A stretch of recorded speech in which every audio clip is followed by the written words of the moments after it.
안녕하세요. 김태훈의 현명한 투자자 방송 시작하겠습니다.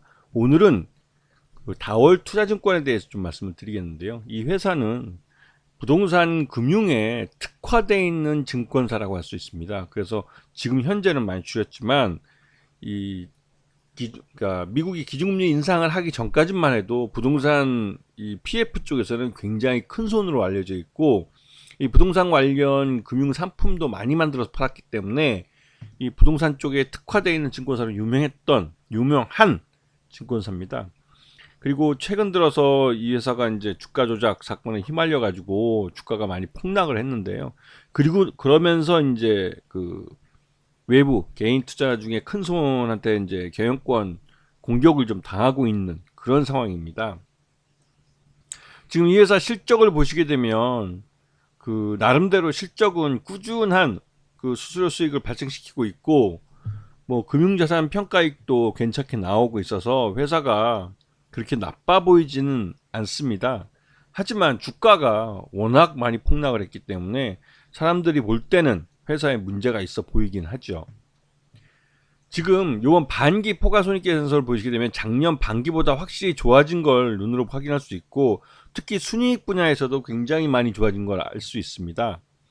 나름대로 실력 있는 증권사라고 볼 수가 있는데요. 다만 이 회사가 부동산 PF 리스크가 아직도 남아있는 상태이기 때문에 리스크는 여전히 존재하고 있는 그런 증권사라고 할 수가 있죠.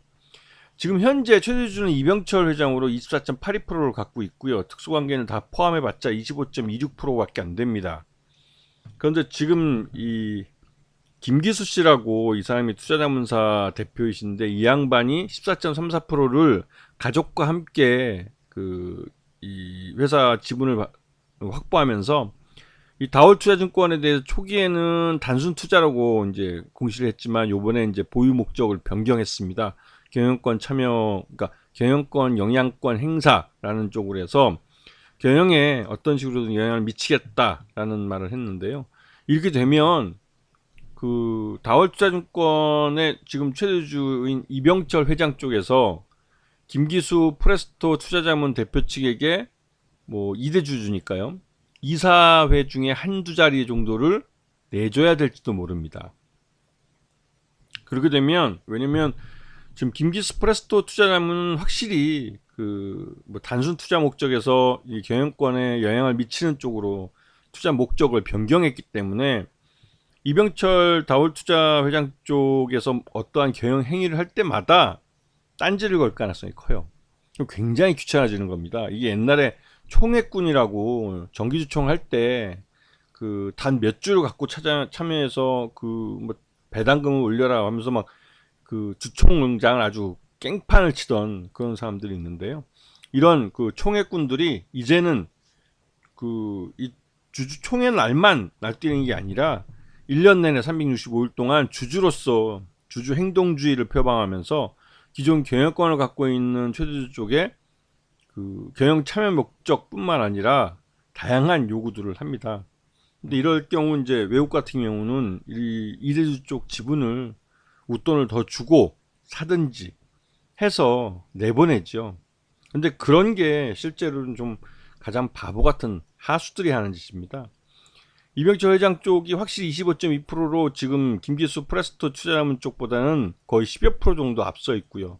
물론 25%면 그렇게 안정적인 지분이라고 할 수는 없습니다. 왜냐면 다올투자증권 자체 주가가 뭐 4천원대밖에 안 되는 아주 낮은 주가를 보여주고 있기 때문에, 이런 주가가 낮을 때는 그 최대주 지분이 그거보다는 좀 많아야 돼요. 50% 이상 갖고 있어야 좀 안정적으로 경영을 해갈 수가 있죠. 그렇기 때문에 그러한 약점을 노리고 김기수 프레스토 투자자문도 공격을 한 거라고 볼 수가 있습니다. 그리고 실제로 프레스토 투자자문 쪽에서 얼마만큼의 자금을 동원할 수 있는지는 솔직히 모르는 거예요. 그리고 실제로 이쪽 투자자문 쪽에 있는 고객들이 이 다올투자증권의 개인 소액주주 중에 어느 정도 포지션을 차지하는지는 아직 모릅니다. 왜냐면 김기수 프레스토 투자자문 쪽에서 개인 투자자들을 많이 확보하고 있으면 향후에 이들과 함께 공동 그 지분 행사 그 계약을 맺으면 이병철 다올투자증권 회장 쪽을 넘어설 수도 있는 리스크가 있기 때문에 이병철 회장 쪽이 굉장히 좀 긴장할 수밖에 없죠. 그리고 경영 목적을 바꿨다는 건 언제든지 지분 대결로 갈 수 있다는 것을 뜻하기 때문에 좀 리스크가 있는 상태이긴 합니다. 지금 딱 보시면 다올투자증권의 주가가 좀 일반적인 회사들의 차트하고는 굉장히 다르다는 모습을 보실 수가 있을 거예요.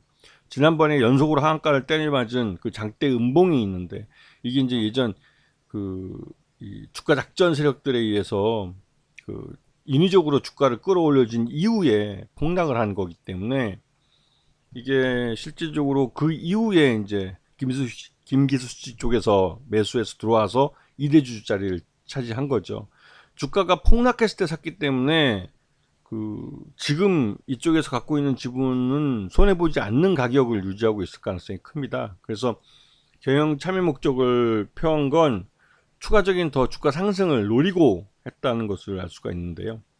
근데 실질적으로 이 최대주와 이대주가 경영권 지분을 더 확보하기 위한 지분 경쟁을 벌이지 않는 한 이 주가는 쉽게 움직이지는 않을 겁니다. 왜냐하면 다올투자증권 자체가 실적도 좋아졌다고 하지만 여전히 부동산 PF 리스크에 노출되어 있는 회사이기 때문에 이 회사에 대해서는 리스크가 훨씬 더 많은 상태이기 때문에 그렇습니다.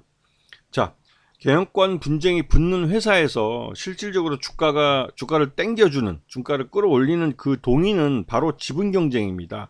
하지만 이대주주인 김수씨 쪽에서도 추가적인 지분 매수에 대한 계획은 없다라는 식으로 말을 하고 있기 때문에 아직까지는 지분 경쟁이 본격화되지 않는 양상이에요.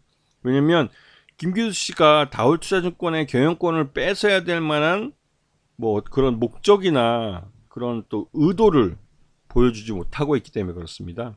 하지만 이제 개인 투자자들하고 연합했을 때는 얘기가 달라질 수 있는데, 그만큼 다올투자증권은 굉장히 메리트 있는 회사이긴 하지만 또 다른 한편으로 부동산 PF에 대한 리스크가 있어서 불확실성이 너무 많아요. 그래서 이대주주로서도 공격적으로 경영권을 탈취하기 위한 경영권 공격을 하긴 굉장히 어려운 상황이라는 것을 아시고 이 종목의 이 경영권 분쟁에 대해서 보셔야 될 겁니다. 아시겠습니까? 자, 오늘 방송 여기서 마치겠습니다. 감사합니다.